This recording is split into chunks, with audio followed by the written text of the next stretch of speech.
وَيَعْبُدُونَ مِن دُونِ اللَّهِ، اور یہ عبادت کرتے ہیں اللہ کے سوا ان ہستیوں کی، مَا لَا يَضُرُّهُمْ وَلَا يَنفَعُهُمْ، جو نہ انہیں کوئی نقصان دے سکتی ہیں نہ کوئی نفع۔ اچھا فوراً جب آپ توحید کے اوپر آیات پڑھیں تو یہ کہتے ہیں نہیں ہم نے تو کبھی کسی بابے کی عبادت کی نہیں، دیکھیں جی ہم تو اللہ کا بندہ ہی مانتے ہیں۔ اگلا حصہ چھوڑ دیتے ہیں۔ اللہ تعالیٰ نفی صرف عبادت کے اعتبار سے نہیں کر رہا، بلکہ یہ بھی کر رہا ہے کہ یہ ہستیاں نہ کسی کو نقصان دے سکتی ہیں نہ نفع۔ ایک مرے ہوئے شخص جو قبر میں پڑا ہوا ہے اس کی کوئی عبادت نہیں کرتا، ٹھیک ہے بہت اچھی بات ہے، لیکن یہ عقیدہ رکھتا ہے کہ یہ میری بھینسوں کا دودھ خشک کر سکتا ہے، اس کے نام کی میں نے 11ویں نہ دی تو میرے اوپر کوئی مصیبت آ سکتی ہے، تو اس کا کیا مطلب ہے کہ آپ اسے نفع و نقصان کا مالک مانتے ہیں، تو آپ بھی شرک ہی کر رہے ہیں۔ اور شرک کیا ہے؟ آدھی آیت لیتے ہو کہ ہم تو جی عبادت تو کوئی نہیں کرتے، اللہ نے تو عبادت کرنے والوں کی نفی کی ہے۔ سرکار ساتھ ذکر کیا ہے مَا لَا يَضُرُّهُمْ وَلَا يَنفَعُهُمْ، جو ہستیاں نہ انہیں نقصان دے سکتی ہیں نہ نفع دے سکتی ہیں۔ وَيَقُولُونَ، اور یہ کہتے ہیں هَؤُلَاءِ شُفَعَاؤُنَا عِندَ اللَّهِ، وہ کہتے ہیں نہیں ہم ان کو تو پکار ہی نہیں رہے، یہ اللہ کے حضور ہمارے سفارشی ہیں۔ سیم وہی مینٹلٹی، ایسی داتا صاحب کو تو نہیں مانگتے، اے اللہ کے حضور ساڈے سفارشی نے، ہم سلطان الہند سے تو نہیں مانگتے، یہ ہم اللہ کے حضور انہیں اپنا سفارشی مانتے ہیں، پیچھے ہی اللہ ہے۔ ہاں اے نہیں ہے کہ پیچھے کوئی اور ہے، نہیں پیچھے اللہ ہے جی، سامنے ہی ہے۔ سرکار پھر اس کا جواب اللہ تعالیٰ نے جس انداز میں دیا ہے نا، وہ ایسا انداز ہے کہ اگر ہم خود سے دیتے تو یہ کہتے ہیں کتنی گستاخانہ بات کر رہے ہو۔ اللہ تعالیٰ فرما رہا ہے قل اتنبئون اللہ بما لا يعلم فی السماوات ولا فی الارض، کیا تم اللہ کو وہ بات بتا رہے ہو کہ جو اللہ کے علم میں بھی نہیں ہے، نہ آسمانوں میں اور نہ زمین کے اندر۔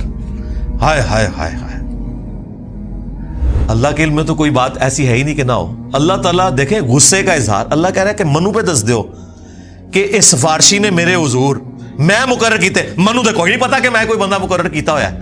ہائے ہائے ہائے، اللہ کو تو پتہ ہی نہیں ہے کہ کوئی داتا صاحب بھی ہیں۔ اللہ کہہ رہا ہے میرے علم میں تو کوئی نہیں کہ میں نے کسی کو داتا بنایا ہو کہ میرے بہاف کے اوپر وہ سفارشی ہوگا۔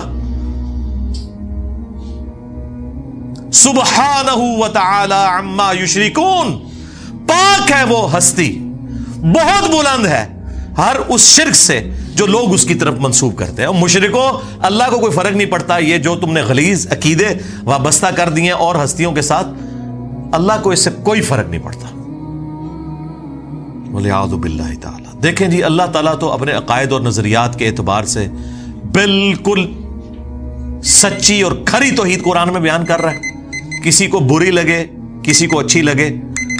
اللہ تعالیٰ نے یہ بھی پرواہ نہیں کی کہ لوگ کیا بات کریں گے، کس لیول پہ اتر کے اللہ تعالیٰ بتا رہے ہیں۔ آپ دیکھیں اس سے بہتر اور کیا انداز، سمپل اور بہتر اور بالکل کھلا ڈلا۔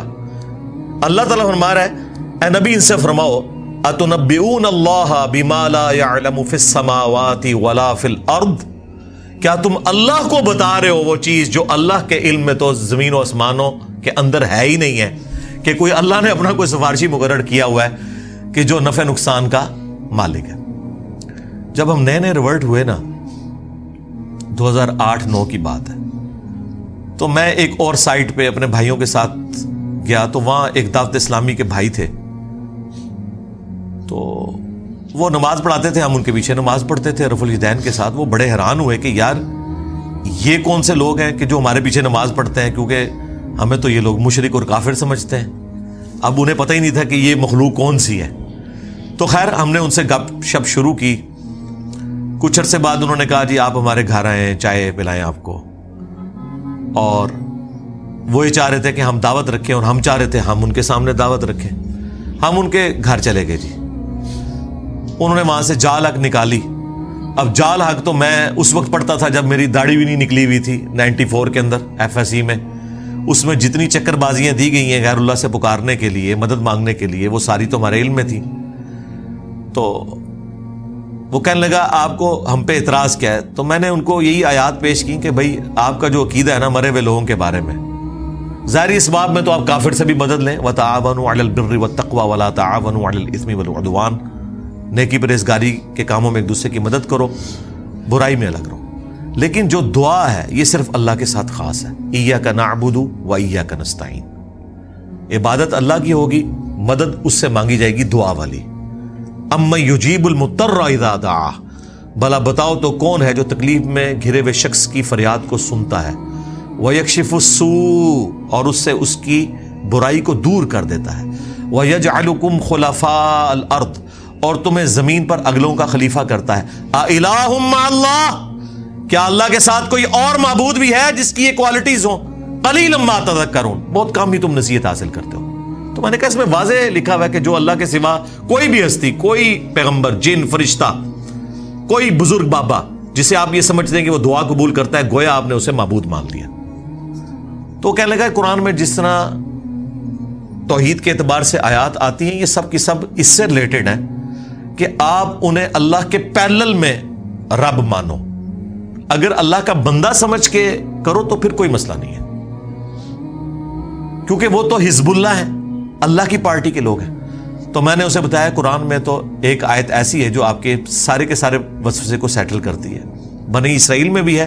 سورۃ المائدہ سے میں نے کہا کہ یہ پڑھو. اب یہ وہ چیز تھی جو جال حق میں تو نہ انہوں نے لکھی، نہ یہ مسئلہ ان سے حل ہونے والا تھا، کیونکہ اللہ تبارک و تعالیٰ نے سورۃ المائدہ کے اندر عیسیٰ ابن مریم کو سینٹرڈ کر کے، ان کی ماں کو سینٹرڈ کر کے بالکل کھول کر توحید بیان کر دی.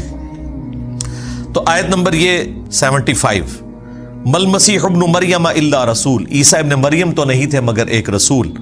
قد خلت من قبلہ الرسل. ان سے پہلے بھی رسول گزرے ہیں. وامہ صدیقہ. اور ان کی ماں سچی عورت تھی. کانا یاکلان الطعام. دونوں کھانا کھانے کے محتاج تھے. انظر کیف نبین لہم الآیات ثم انظر انا یؤفکون. دیکھو ہم اپنی آیات کتنی کھول کھول کر بیان کر رہے ہیں، اور پھر ان کی طرف دیکھو جو الٹے پڑھے جاتے ہیں. قل اتعبدون من دون اللہ. اے نبی تم فرماؤ کیا تم اللہ کے سوا ان ہستیوں کی عبادت کرتے ہو؟ ایک تو من دون اللہ انہیں کہہ دیا جو یہ کہتے ہیں جی بتوں کے بارے میں. یہاں عیسیٰ ابن مریم اور ان کی والدہ کو من دون اللہ کہا. کیا ان کی عبادت کرتے ہو؟ تو کہنے لگا دیکھیں نا جی ہم تو عبادت نہیں کرتے، ہم انہیں اللہ کا بندہ مانتے. میں نے کہا نال لکھے ہے ما لا یملک لکم ضرا ولا نفع. جو نہ تمہارے نقصان کے مالک ہیں نہ نفع کے. واللہ هو السمیع العلیم. اور اللہ ہی سننے والا علم ہے. میں نے کہا پچھلے حصے کو چھوڑ دے. اللہ نے کہا کہ عیسیٰ ان کی ماں نہ تمہارے نفع کے مالک نہ نقصان کے. تو شیخ عبد القادر جیلانی تھے، شے ہی کوئی نہیں. عیسیٰ کے جیسا ہے ہی کوئی نہیں. تیرا عبد القادر جیلانی تھے، شے ہی کوئی نہیں. مریم جیسا ہے ہی کوئی نہیں. تیری رابعہ بصریہ تھے، شے ہی کوئی نہیں. اگر وہ نفع نقصان کے مالک نہیں ہے لے جاؤ اپنے بابے. سبحانک اللہم و بحمدک اشہد ان لا الہ الا انت استغفرک و اتوب الیک وما علینا الا البلاغ المبین. جزاکم اللہ خیرا.